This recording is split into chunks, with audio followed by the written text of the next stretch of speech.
Warrior quite a bit when I first came up, and yeah, I don't think he would have been able. Warrior was so high strung. Oh, Like he would get there. that's why everybody loved him. Yeah, but you know, he'd always run down the ring full speed and bouncing around. But the thing was, after he did that, he was gassed. Yeah. Oh, he's blown up, dude. He couldn't hardly breathe. Yeah. And I used to. Yeah, I thought he was on drugs. I ain't seen no guy like that before. He was ripped. Oh yeah, he was. I mean, he was real. Yeah, his physique was kind of ahead And of I'm the not times. talking about steroids. He was doing some other kind of Yeah, shit. he was right. He was medicated. I'm pretty sure. 'Cause that, you ain't normal. That's not normal. I used to, you know, he liked me and he wanted to work because, you know, we used to run separate towns. Like Hogan would be in one town and Warrior, you know, when they were the two top dogs, right?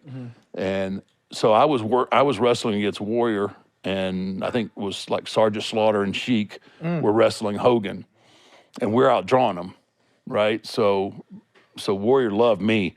But every once in a while, I got to have fun somewhere, right? So, like I said, he'd come down the ring, he'd shake the ring, shake the ropes, and he's like, he can't breathe, you know? So, especially my character early on, like, you could hit on me, bang, boom, boom, boom. I didn't still, right? I'm Michael Myers. I'm walking through everybody. And every once in a while, I'd want to mess with him. And, man, Jim would go through all of his stuff, and he'd hit me. I'd just keep coming, right? He could hardly breathe. And finally, you know, he'd be like, Mark, come on. Are you gonna sell anything tonight? Like, I'm like, all right, Jim, all right, come on, let's do this. And he couldn't get it out. He was so out of breath that.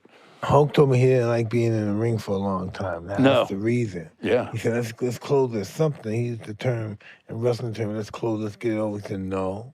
You're going to hold me in the headlock for at least 5 minutes. Then I'm going to slam you a couple of times. Then you're going to throw me to the rope. And then I'm going to pin you. That's what happened. Yeah. He wasn't going to let him finish that. Because that's what Hulk Hogan said. He wanted to finish it right away. Oh, yeah. Yeah, he was tired. he was good for about 10 minutes. And then, you know, then you didn't know what you were going to get.